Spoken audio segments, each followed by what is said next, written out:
From WisPolitics in Madison, you're listening to Capital Chats. Hello, everybody. This is Kate Morton with WisPolitics, here with the Capital Chats podcast brought to you by Spectrum. Today I'm here to share an interview with Senator Eric Wimberger. He is a Republican from Oconto, and we talked a little bit about the PFAS legislation that he has been working on for the past couple of years and the prospect of a bipartisan deal to get this signed into law. So here's what he had to say. All right, well, Senator Wimberger, thanks for joining me on the Capital Chats podcast today to talk about the PFAS legislation you've been working on for the past few years. You know, it's been a long road, and obviously there's still work to be done to get this to the finish line. But for the first time, you know, Governor Evers is saying he's optimistic about these proposals. So I'm just wondering, what are some of the biggest challenges right now to getting these bills to his desk and signed into law? Oh, the biggest challenges. Well, we're on such slim margins in the legislature that you got to make people feel comfortable with what's going on. Just a general vibe in the political world where people get pulled to the far left and far right very easily, and sometimes the right thing doesn't happen as a result. But generally, I can say there's been 6, 8 months of back and forth meetings, sometimes weekly, with the DNR secretary over this, and everything kind of run up the flagpole every time to see, people were skittish about one topic or another, and I think we're going to be able to get it over the finish line. Just some small pieces to be ironed out. Minor. I wouldn't say it's a big deal to some people, but how many people we're gonna want to have with the trust fund as far as employees to help with that problem, and so how many people we're gonna have with the trust fund to help, and how we're gonna pay for them, and that becomes, and whether the positions sunset and all these things are and have to be renewed. These are all the minutia of the process that I think we're going to overcome. Okay. There's been some concerns from some groups in business and paper industry about the substitute amendments that were introduced. You know, we heard a little bit about that at a public hearing recently, and what's been labeled as the innocent landowner exemptions in the bill. I guess, what would you say to the people who have shared those concerns that they're not being covered by these exemptions? Right. This is about DNR enforcement ability, and not so much about nuisance or negligence liability, generally speaking. So it doesn't increase or decrease anybody's liability exposure to being sued for having caused a problem. It's whether the DNR can issue responsible party letters and kind of order you around to do things. So there are people who, in the traditional sense, I suppose, what do I say to these people?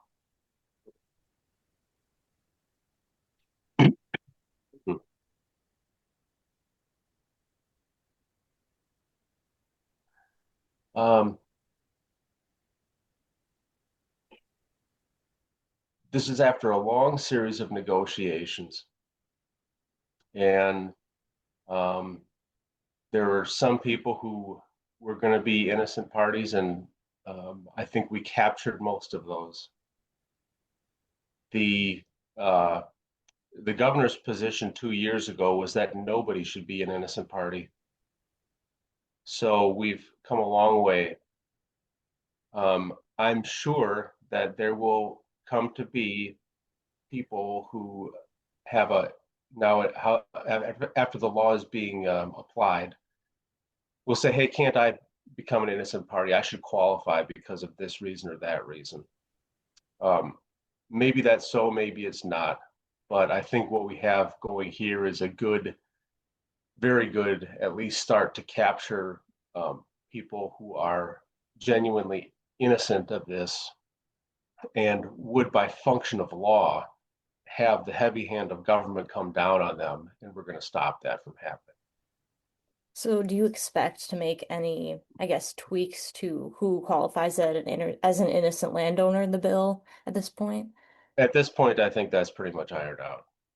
Okay.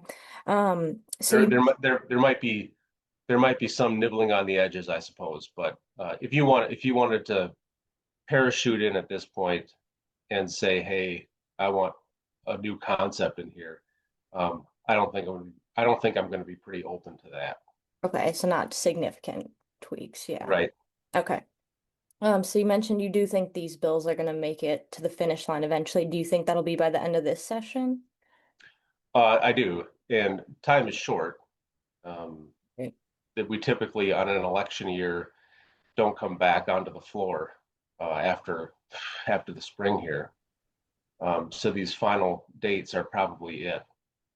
Um, the I think it's going to make it past the finish line in particular because this is such an important issue and politically charged. I don't think anybody wants to be the one who makes this fail. Yeah, so do you think that there are going to be enough votes in the Senate to get this done without relying on potentially Democrats to get it passed? Oh, I don't know that answer for sure. Okay, so still figuring out where the votes are at this point. Right. Okay. Um, if for whatever reason these bills didn't get passed, If we did, if it did have to be a bipartisan vote, so to speak, um, I think it would be pretty much an overwhelming support on the Republican side. It's okay, just these informal caucus rules of wanting to have 17 Republicans in order to get a majority on the Senate floor of all Republicans, a majority of Republicans. That I don't know the answer of, but sure. I think overwhelmingly in the Republican caucus there's support for this. Okay. If for whatever reason these bills didn't get passed, would you support releasing any of the now more than 125 million set aside for PFAS in the previous state budget? Maybe for some things, but not others. And there's a real good reason for this. The DNR is going to take any money that's given to them, and they're going to start finding out where PFAS is, which we want them to do. And they're going to go into easements, and they're going to go into the roadways, and they're going to do test monitoring, test wells every, I don't know, let's say 10 miles or so. And then they're going to overlay that with existing water table maps. And they're going to find out the concentration and the direction of the flow of these things in the water table. That's going to be probable cause for anyone to be declared a responsible party. So if you just happen to be in the way and you don't have these legal protections, you're going to get these responsible party letters. And if you're just a person who happens to live on a farm, live on what used to be a farm and is now some subdivision, and there was PFAS put in the biosolids that on that farm when it existed, all of a sudden you're going to get a responsible party letter. And the DNR is going to swear that they're not going to enforce on you at first. They're going to say we're going after other responsible parties.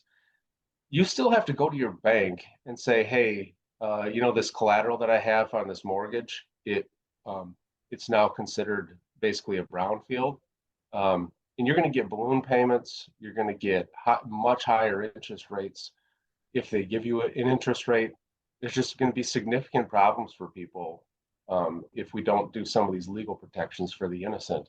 And it's because of no fault of their own, and because we're transitioning from a paradigm where the substance was not considered hazardous to a paradigm where it is considered hazardous. And we have to just deal with the practicalities of law that come into play here. Yeah, I guess before we wrap this up, is there anything else you want our listeners to know about the prospects of this legislation? Oh boy, I think this is this is a real good bill, in my opinion. Of course, I drafted it, and a lot of people came together, both Republicans and Democrats, within the lawyers within the legislature that we have, to experts in the field, stakeholders throughout the state. And it's a building on top of what we learned last session in the bill that actually was vetoed. And that collaborative effort, I think we've really come up to a conclusion that is going to be 95% accepted. There's going to be some people out there who wish they were innocent parties, and maybe they can make their case and we can build on that. But we've got something, I think, that not only begins to help solve the problems for people, but is also very good general policy and a well-written bill. All right. Well, thank you again for joining us on Capital Chats today. You bet. Thanks. All right, everyone, thanks so much for tuning into this week's episode. If you'd like to learn more about PFAS and the conversations in the Capitol around them, you can head to our website at wispolitics.com. In the meantime, I'm Kate Morton. Thanks for tuning into Capitol Chats, brought to you by Spectrum.